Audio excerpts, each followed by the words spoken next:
harm to let go of that so that you don't carry it. Yeah, great. But how about towards yourself? It's even better because you are the person. Mga kaibigan, mayroon na lang tayong 45 na araw bago ang isang malaking pagbabago sa Maynila.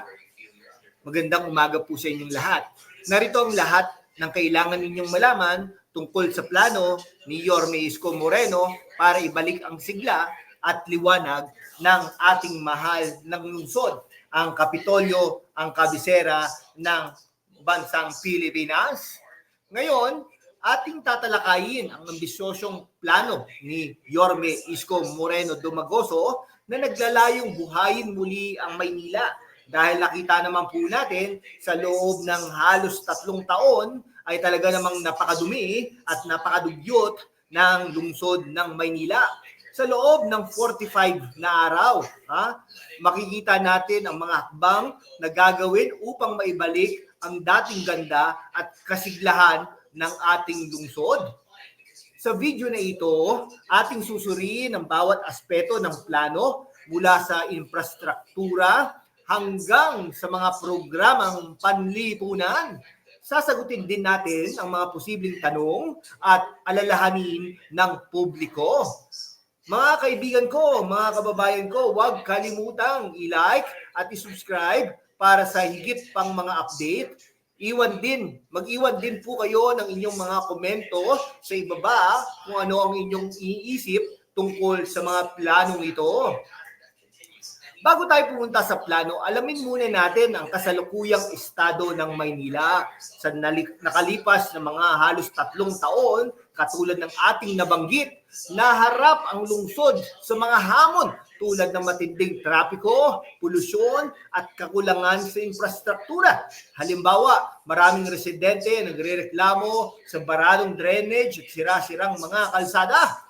Si Yorme Isko Moreno Dumagoso, dating alkalde ng lungsod ng Maynila, na kabisera ng bansang Pilipinas, ay kilala sa kanyang mga reforma tulad ng paglilinis ng mga pampublikong lugar tulad ng Divisoria at Quiapo.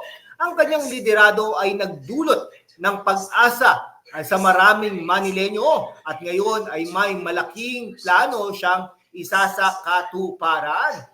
Sa kabila ng mga pag-unlad, marami pa ring aspeto ang nangangailangan ng pagbabago. Ang plano ni Yorme Isko Moreno Dumagoso ay naglalayong tugunan ang mga ito sa loob ng 45 na araw mula sa pagpapabuti ng serbisyo hanggang sa pagpapaganda ng lungsod. Kaya naman mahalagang malaman natin kung paano ito gagawin. Una sa listahan ay ang pagpapabuti ng infrastruktura. Kabilang dito ang pagkukumpuni ng mga kalsada, tulay at pampublikong transportasyon. Halimbawa, plano ni Yorme Isko Moreno Dumagoso na ayusin ang mga pangunahing kalsada sa Maynila at magdagdag ng mga bagong ruta para sa mga jeepney at bus. Ang layunin, mas mabilis na daloy ng trapiko at mas magandang itsura ng lungsod. Susunod, tatalakayin natin ang mga inisyatiba sa ekonomiya, layunin ng plano na lumikha ng mas maraming trabaho at suportahan ang mga lokal na negosyo. Halimbawa, magkakaroon ng mga training programs para sa maliliit na negosyante at mga insentibo para sa turismo like promoting Manila as a top destination. Ulit, no?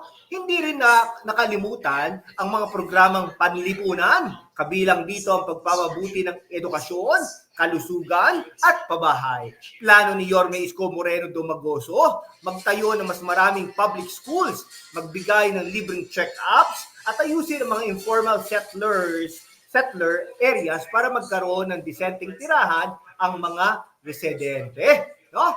Panghuli, ang sustainability. Ang plano ay naglalaman ng mga hakbang para bawasan ang polusyon like pagtatanim ng mga puno sa mga pangunahing langsangan at paglilinis ng mga ilog tulad ng Pasig River.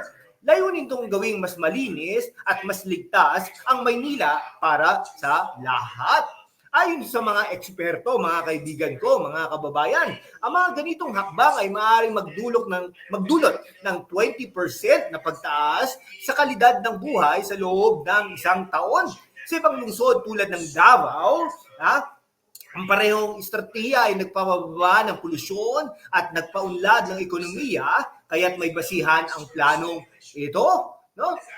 Ngayon, sagutin natin ang ilang tanong na baka nasa isip ninyo.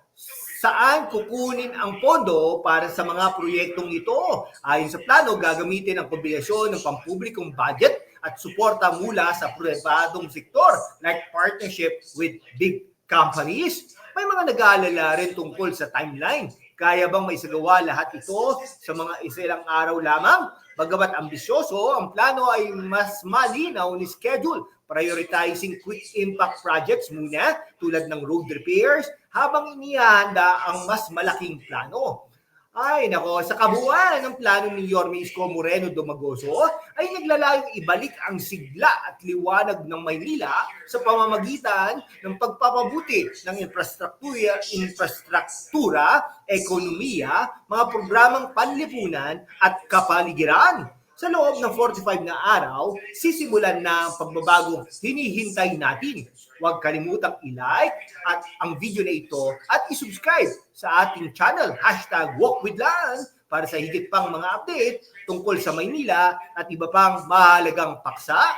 Iwan din ang inyong salubin sa comments. Ano ang tingin ninyo sa plano ito? Salamat sa panonood, mga kaibigan ko.